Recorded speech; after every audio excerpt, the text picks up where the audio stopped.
उपस्थित सर्व बंधु एवं भगिनी, आज के इस कार्यक्रम में जहां इतने सारे साहित्यिक हो, बल्कि साहित्य के भी रत्न हो, उस कार्यक्रम में बोलना उसके बजाय सुनने के लिए ज्यादा महत्व है। लेकिन आप लोगों ने मुझे पत्रकार के नाते सच बोलने का दायित्व दिया है, जो कि आज का सबसे मुश्किल काम होता है, सच बोलना। लेकिन बिंदास बोल से पिछले 17 वर्षों से ये काम मैं सही कह रहा हूं, कर रहा हूं, इसलिए शायद आपने यहाँ पर मुझे बताया। मुझे स्मरण है कि इसी भवन में, इसी संस्था ने पिछले दिनों परमवीर चक्र 14 फरवरी को कार्यक्रम किया था और उसमें मैं आया था। और आज भारत के भारत रत्न के कार्यक्रम के लिए आया हूं। तब भी मैंने आपको कहा था कि जो परमवीर चक्र प्राप्त जितने भी लोगों का आपने संकलन किया है, हम उस पर कभी एक सीरियल बनाएंगे। और तब तो समय था, लेकिन अब तो भारत का स्वतंत्रता का 75वां वर्ष चल रहा है। इससे अच्छा पुण्य अवसर क्या हो सकता है। तो मैं पूरा दोहराता हूं कि आपके फरवरी के कार्यक्रम में जो कहा था वो भी करेंगे। और अब जो भारत के भारत रत्न नाम का पुस्तक लिखा है, ये भी सीरीज हम लाएंगे।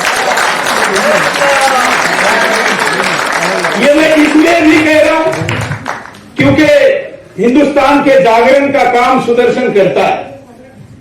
हर व्यक्ति में उसके स्वाभिमान का संचार होना चाहिए और अपना आत्मगौरव प्राप्त होना चाहिए।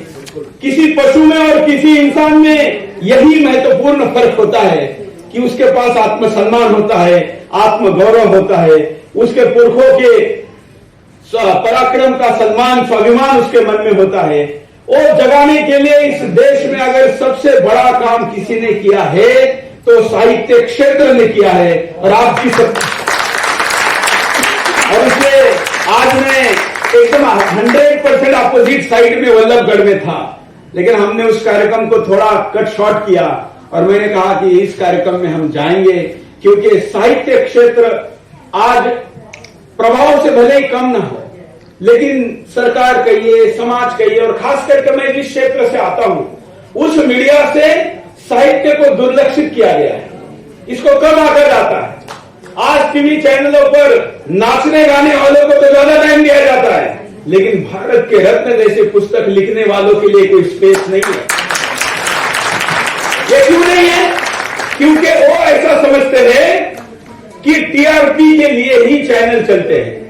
लेकिन सुदर्शन चैनल केवल टीआरपी के लिए नहीं, क्योंकि हमारा नारा है केवल चैनल नहीं, देश नंबर 1 बनाना है।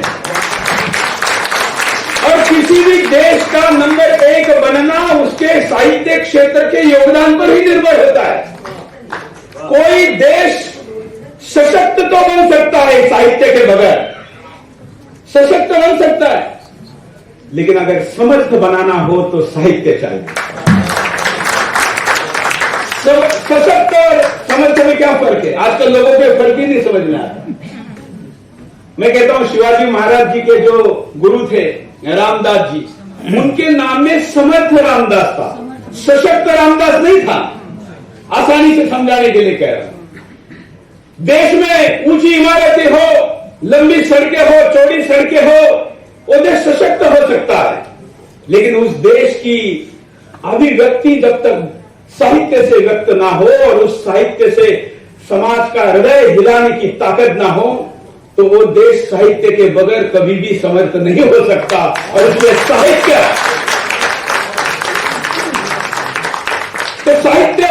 का ये महत्व है।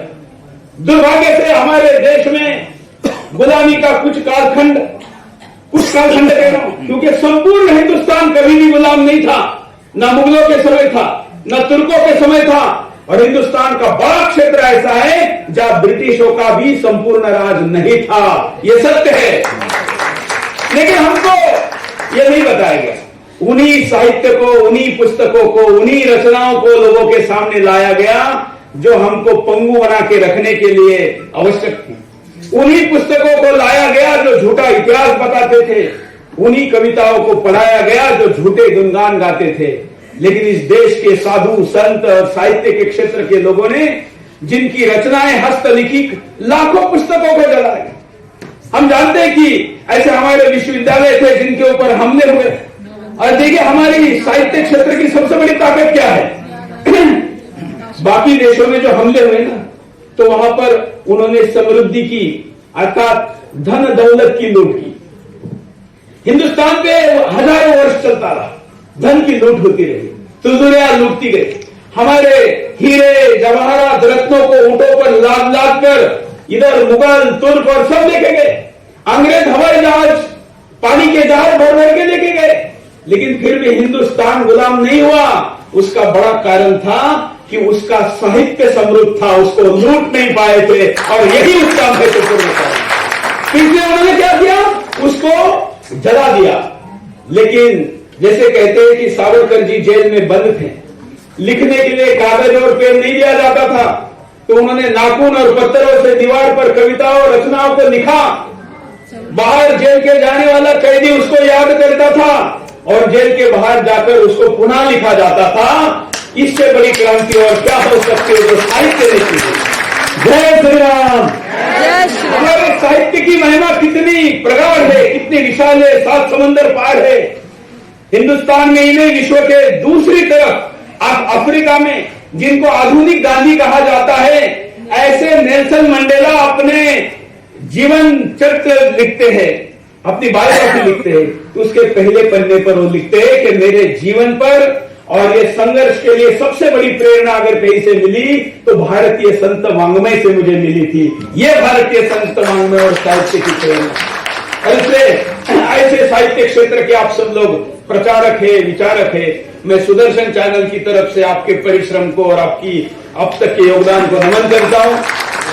हम सुदर्शन पर ऐसे कार्यक्रम लेते रहते हैं और मैं चाहूंगा कि साहित्य क्षेत्र के लोग इस सुदर्शन के विश्वव्यापी मंच का उपयोग करें। आपके प्रतिभा को, आपके सृजन को दर्शकों तक लेके जाने के लिए हम अपना एयर टाइम देने के लिए तैयार हैं, और जिससे कि जोरदार तालियां, जिससे कि हम नव हिंदुस्तान का निर्माण कर सके। देखिए हिंदुस्तान एक बड़े परिवर्तन के दौर से गुजर रहा है, गुलामियों की निशानियों को मिटाने का काम चल रहा है। अभी अभी ये काशी का पटका इन्होंने हमको पहनाया, काशी वाले हमारे प्रतिनिधि आए थे, आज वहां पर सर्वे हो रहा है।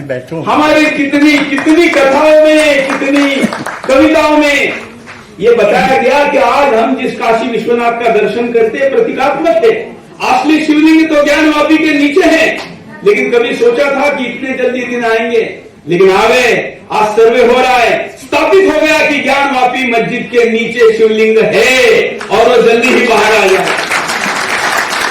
अब मथुरा की भी, और मैं तो मथुरा से इस दृष्टिकोण से जुड़ा हुआ हूं कि 1670 में औरंगजेब ने जब मथुरा के जन्मभूमि पर बने मंदिर को तोड़ा, वहां पर मस्जिद बनाई, तब छत्रपति शिवाजी महाराज ने शपथ ली थी। उन्होंने कहा था कि औरंगजेब ने हिंदुस्तान के स्वाभिमान पर चोट पहुंचाई है। ये केवल धार्मिक आक्रमण नहीं है, ये हिंदुस्तान के हिंदुओं के हृदय में गुलामी को स्थापित करने के लिए बड़ा आक्रमण है, और इसलिए हम इसको उलट कर देंगे। मराठों ने 1670 में छत्रपति शिवाजी महाराज जी ने ली हुई शपथ 5 अप्रैल 1770 में पूर्ण की, और वहां पर जन्मभूमि पर बनी हुई मस्जिद तोड़ी और मंदिर बनाया था। मैं उनका वंशज, 100 वर्ष के बाद भी थोड़े नहीं बनाया। तो हम तो 100 तो क्या 1000 वर्षों का हिसाब रखने वाले लोग हैं, और इसलिए जिन्होंने भी अत्याचार किए हैं उनको भी, जो आज अपना पूर्वज मानते हैं, उनको उसका हिसाब करना पड़ेगा। और वर्तमान और आने वाली हिंदुस्तान की एक पीढ़ी करेगी, वो हिसाब उनको याद रखने का काम आपने किया है। इसलिए आपका पुनः धन्यवाद करते हुए मुझे यहाँ पर बुलाया, अपनी बात रखने का आपने अवसर दिया, इसके लिए धन्यवाद। मैं अपने बातचीत में, संबोधन में कटु शब्दों का उपयोग करता ही हूँ। क्या ये सारे लोग सच बोलने से कतराते हैं, इसलिए मीठी मीठी बातें करते हैं। हम जानते हैं कि मीठा खाने में हो या सुनने में हो बीमारी लाता है, इसलिए किसी ने सच बोलना चाहिए, इसलिए कटु शब्दों का उपयोग करता हूँ। उन कटु शब्दों से किसी को बुरा लगा हो तो मैं कभी माफी नहीं मांगता, क्योंकि सुनाने के लिए बोलता हूँ। धन्यवाद।